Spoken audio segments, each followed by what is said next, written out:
ابو بکر کو اگر دشمنی ہے کفار کے ساتھ تو ابو بکر کو خوف ہونا چاہیے، یا میں قتل ہو جاؤں گا یا نبی صلی اللہ علیہ وسلم ذبح ہو جائیں گے، شہید ہو جائیں گے، اس کا خوف، لیکن اس کو حزن ہے، خوف اور آپ نے خود شروع میں کہا تھا کہ اللہ تعالیٰ قرآن میں اشارے کرتا ہے، میں بتاتا ہوں نا، یہ اشارہ ابو بکر کا حزن کس بات، اس کا کوئی آدمی مرا ہے، اس کا باپ مرا، اس کا بہن مرا، اس کی کوئی نہیں مرا، رسول صلی اللہ علیہ وسلم کی جان بچ گئی ہے۔ پھر ان اللہ معنا، اگر آپ کہتے ہیں نا اب اللہ ابو بکر کے بھی ساتھ ہے، اب اللہ تعالیٰ نے ابو بکر کی نصرت کیوں نہیں کی؟ فقد نصرہ اللہ، ابو بکر کی کیوں نصرت نہیں کی؟ ٹھیک ہے نا، فانزل اللہ سکینتہ علیہ وایدہ بجنود لم تروها، یہ کہہ رہا ہے کہ سکینہ بھی ابو بکر پہ نازل ہوا ہے اور اب ملائکہ بھی ابو بکر پہ نازل ہو گئے، یہ اس شخص کے ایمان کا نام ہے، کہتا ہے اسی جس کو حزن تھا اسی پہ یہ سب ہوا ہے۔ یہ کس مسلمان کا عقیدہ ہے کہ ملائکہ رسول صلی اللہ علیہ وسلم کی مدد کے لیے نہیں آتے، ابو بکر کی مدد کے لیے آتے ہیں؟ سبحان اللہ۔ چلے جتنا میں نے بولا اس کا جواب دینا۔ جی میں بتا رہا ہوں، سکینہ کس پہ نازل ہوگا؟ آپ کامن سینس بات کریں، سکینہ کس پہ نازل ہوگی؟ جیسے حزن ہے اس پہ نازل ہوگا، جیسے کوئی ٹینشن ہے اس پہ سکینہ نازل ہوگا؟ مجھے بتائیں، سکینہ پہ نازل ہوگا نا؟ دوسری بات نہیں، مجھے پہلے ساری باتیں کرنے دیتے، آپ ابھی سکینہ کا سن لو جواب، ابھی فوراً جواب سن لو نا، سکینہ کس پہ نازل ہونا ہے؟ سکینہ کس پہ نازل ہونا ہے؟ یہ سورہ توبہ ہے، آیت نمبر 26 ہے، آپ نے آیت نمبر 40 تو پڑھی ہے، آیت نمبر 26 نہیں پڑھی۔ ثم انزل اللہ سکینتہ علی رسولہ وعلی المؤمنین۔ اچھا، جنگ حنین میں جو لوگ بھاگ گئے تو وہ تو بھاگ گئے، لیکن جو لوگ نہیں بھاگے اللہ نے ان رسول صلی اللہ علیہ وسلم اور ان مؤمنین پر جو بھاگے نہیں تھے، فرار نہیں کیے تھے، ان پہ اللہ نے سکینہ نازل کیا، ٹھیک ہے نا؟ وانزل جنودا لم تروها، اور اللہ تعالیٰ نے ابو بکر کے لیے نہیں، رسول صلی اللہ علیہ وسلم کے لیے ملائکہ کی لشکر نازل کرتا ہے۔ سورہ مبارکہ فتح میں اللہ تعالیٰ نے فرمایا فانزل اللہ سکینتہ علی رسولہ وعلی المؤمنین، یہ شخص فرماتے ہیں کہ رسول پہ سکینہ اللہ کیوں نازل کرے؟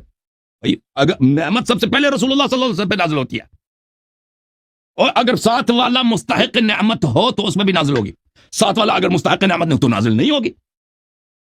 سکینہ کس پہ نازل ہوا ہے؟ سکینہ سب سے پہلے نبی صلی اللہ علیہ وسلم پہ نازل ہوا ہے۔ یہ اللہ تعالیٰ نے نبی صلی اللہ علیہ وسلم پہ سکینہ نازل کیا، ساتھ میں مؤمنین تھے، مؤمنین مستحق سکینہ تھے، رحمت تھے، ان پہ نازل ہے۔ غار میں ساتھ والا مستحق نہیں ہے، اس پہ نازل نہیں ہوا۔ ایک منٹ، آپ نے 2 آیتیں پڑھ دی، آپ نے 2 آیتیں پڑھی ہیں سکینہ کے اوپر، اور اسی کی فتح کی 18 نمبر آیت بھی پڑھ لیجئے، سورۃ فتح کی 18 نمبر آیت بھی پڑھ لیجئے۔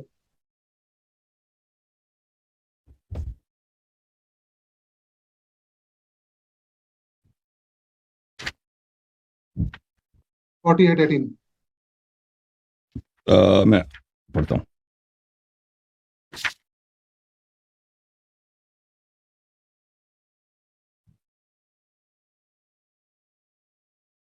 یہ سکی، اچھا، اعوذ باللہ من الشیطان الرجیم، اس کا ابو بکر سے کیا تعلق ہے؟ اس کا ابو بکر سے کیا تعلق؟ اعوذ باللہ من الشیطان الرجیم، لقد رضی اللہ عن المؤمنین اذ یبایعونک تحت الشجر، اللہ مومن سے، منافق اگر بیعت کیے تو ان سے راضی نہیں ہے، مومنین کے قید سے منافقین کو نکال دیا، جب وہ درخت کے نیچے آپ سے بیعت کر رہے تھے، فعلم ما فی قلوبہم فانزل السکینۃ علیہم واثابہم فتحا قریبا، تو مومن پہ سکینہ نازل ہوتی ہے، ٹھیک ہے نا؟ اگر منافق ہے تو منافق پہ سکینہ نازل نہیں ہوگی۔ اگر ابو بکر مومن ہے تو غار میں اللہ نے اس کی نصرت کیوں نہیں کی؟ ایک جواب دینا، سکینہ کیوں نازل نہیں کیا بتاؤ؟ اللہ نے نصرت کہاں نہیں کی بتائیں؟ اگر اللہ نے نصرت نہ کی ہوتی تو ابو بکر صدیق کو نقصان پہنچتا ہے، آپ مجھے ثابت کریں گے ابو بکر صدیق رضی اللہ عنہ کو پورے سفر میں کوئی نقصان پہنچا؟ آپ اتنے لوگ ہیں دنیا میں ان کو کوئی نقصان نہیں پہنچتا بھائی، اس کا مطلب ہے کہ اللہ تعالیٰ نے ان پہ سکینہ نازل کیا۔ ابھی امریکہ سپر پاور بنا، اس پہ اللہ تعالیٰ نے سکینہ نازل کیا۔ میری بات سنیں، ایسی بات نہیں، آپ اس طرح نہیں گھمائیں، آپ قرآن کے ساتھ کھیلیں نہیں، قرآن کے الفاظ کے ساتھ کھیلیں نہیں، اس طرح نہیں کریں، آپ قرآن کے ساتھ کھیلتے ہیں۔ بات سنیے، آپ نے 3 آیتیں پڑھی، تینوں آیتوں میں سکینہ کا تذکرہ ہے، حضور صلی اللہ علیہ وسلم پہ سکینہ نازل ہوا اور مومنین پہ سکینہ نازل ہوا، تو غار میں جو سکینہ نازل ہو رہا ہے حضور صلی اللہ علیہ وسلم کے ساتھ جو شخص ہے اتنے مشکل موقع پہ، کیا میرا رب یا میرا رسول یہ چاہیں گے کہ ان کے ساتھ کوئی کافر ہو، اور کوئی کافر ہو جو بتا دے کفار کو کہ میں حضور صلی اللہ علیہ وسلم کے ساتھ ہوں اور یہ یہاں پر ہے موجود؟ اتنے کریٹیکل ٹائم پہ ایسے شخص کو وہ ساتھ لیں گے جو مسلمان نہ ہو؟ اور کیا اللہ چاہے گا کہ حضور صلی اللہ علیہ وسلم کو اللہ وحی نازل فرما رہا ہے کہ یہ جو آیت پڑھی کہ ان اللہ معنا، یہ وحی ہے فرشتے کے ذریعے، ان اللہ معنا، اور ساتھ یہ نہیں فرمایا حضور صلی اللہ علیہ وسلم کہ یہ منافق ہیں، یہ کافر ہیں، تم ان کو چھوڑ دو، تم نے کیوں ان کو ساتھ لیا ہوا؟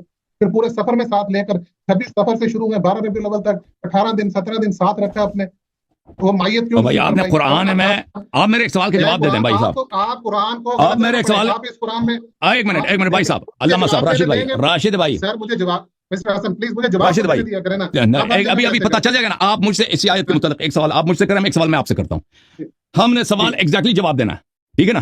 جی ٹھیک جو جواب، ٹھیک ہے نا، وہ ہم جواب ایگزیکٹلی دیں گے، ابھی آپ بولیں، اب آپ سوال کریں، ایک سوال آپ کریں ایگزیکٹلی کہ یہاں پر ابو بکر کی تعریف ہے، ابو بکر آپ کیوں نہیں مان رہے؟ میں اس کا جواب دوں گا، لوگ فیصلہ سنائیں گے، بھائی میں نے غلط بولا صحیح بولا، لوگ پھر میری باری ہے، پھر میں سوال کروں گا۔ جی بالکل اس طرح ان اللہ معانا کے اوپر میں آپ سے بات کروں گا۔ اس میں تو حضرت ابوبکر صدیق شامل ہے، آپ مانتے ہیں کہ حضرت ابوبکر صدیق رضی اللہ تعالیٰ عنہ اس میں شامل ہے؟ ان اللہ معانا نہیں شامل۔ سورۃ نحل کھول لیجئے، سورۃ نحل میں شامل، میں کہتے یہی تو بات یہی ہے نا کہ ابو بکر شامل نہیں ہے۔ ان اللہ معنا میں ابو بکر شامل نہیں ہے، نہیں ہے، ان اللہ معانا میں ابو بکر بالکل شامل نہیں ہے نا۔ اس کی وجہ ہے، پھر تیسرا وہاں پر کون ہے؟ پھر بندہ لے کے ہیں تیسرا، سن لیں معانا ہے، معی نہیں کہا۔ سن لیں بھائی، سن لیں، میں آپ کو جواب دے دیتا ہوں کہ ابو بکر کیوں شامل نہیں ہے۔ ان اللہ معی دکھائے مجھے، ان اللہ معانا ہے وہاں پر، اور آپ نے مانا کہ غار میں 2 لوگ تھے۔